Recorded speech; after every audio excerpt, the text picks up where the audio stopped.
General, you've heard the accusations. There are those who believe that there are those who are making sure that this conflict continues so that the military can continue to be in Borno State. They believe that there are those who are profiteering from the crisis that has happened in the Northeast region. How do you respond to those people? Well, that allegation will be very sad. But isn't it possible?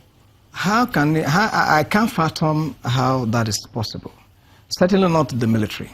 Is it a soldier who has been in the field for such a long time with his family back home suffering? His children is not able to see them. I don't see my children often. I don't see my wife often. Thank God I'm here. I was able to see my wife last night, and that we all. So, how is that of help to anybody in the military? If you're talking about those, there is, of course, in the war environment, there is a chain, there is a logistics chain. That's possible. But again, for us in the military will always exist. My salary will always be paid whether there is war or no war. I don't provide that. So it's difficult to fathom that. But again, the apprehensions that is giving rise to some of these allegations is based on the fact that total peace has not returned. So when people come with all manner of narratives, well, you can't blame them. But what I think that we must do, and I want to urge you, to have implicit faith and trust in those who have been charged with the responsibility to bringing this end to an end. The key thing is, are they doing what they're supposed to do? The resources, and what I mean resources, not just financial, the totality of resources, is it available for them to take the decisions at the right time? I'm just going to ask you quickly, General, you have the singular privilege of having led Operation Lafia Dole, which is, our own forces here fighting Boko Haram in the Northeast.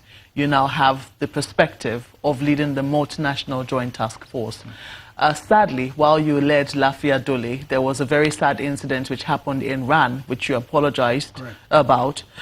How do we know that, the civilian population in all the operations of the Nigerian military, whether with the multinational joint task force or with Lafia Dole, will be protected and mistakes like that will not happen again? Now, earlier on in the program, I touched on the mandate of the multinational joint task force. The first, of course, has to do with creating the enabling environment for peace, but then with a proviso, which is with due deference to the United Nations due diligence policy and gender-based violence-related policies. Now, the rest, of course, the two others, when aggregated, points to protection of civilians. So the core of our operation is centered around protection of civilians. So that's the reason why we have also framed up, crafted protection of civilians strategy in our operation. So, of course, will there be times where there will be mistakes? Of course, mistakes, just like you did mention, the Iran issue. Our operations generally are intelligence-led. We have feedbacks, and we try to ensure that every operation that we conduct is with minimal error in terms of intelligence analysis. So, but if in the course of the operation there are mistakes, that we also admit. General, very quickly before we go, since you commanded Operation Lafia Dole, if you look at the proliferation of arms now to the local militia, we've talked about them in their thousands, how do you now, when all of this is said and done, how do you now clean that up? How do you mop that up so that we don't have a situation where these become boys for politicians again, or another terrorist group potentially later? Interestingly, we are developing a stabilization strategy for the Lake Chad Basin itself. And the key component of that stabilization strategy is the DDRRR program, to which demobilization is a key part.